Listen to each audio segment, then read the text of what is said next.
You absolutely can. You just have to take some extra steps to really make sure that you're getting the most from the room that you're in. Try to treat it as best you can.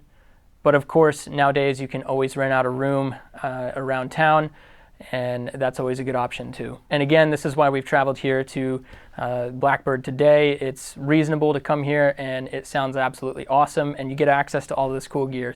Next, you're going to want to have your session actually ready to go and loaded up, so when your singer gets here, all they got to do is put on the headphones. So this means if you're working with an artist, you're going to want those mics set up and ready to go. You're going to want the headphone mix to have a general good starting point, so when they put their headphones on, you can start tweaking to their preference. This way, there's way less downtime. There's nothing worse for an artist that gets to the site and gets to the location. They're ready to sing their vocals. They've prepped themselves mentally, and then you're there putting a shock mount on a mic stand and running a cable. Now, if you're working on a project for yourself, maybe prep the session the night before so that when you wake up and you get ready to do your session, all you got to do is just turn on the program, turn on your interface, and you're ready to go. And then finally, set the mood.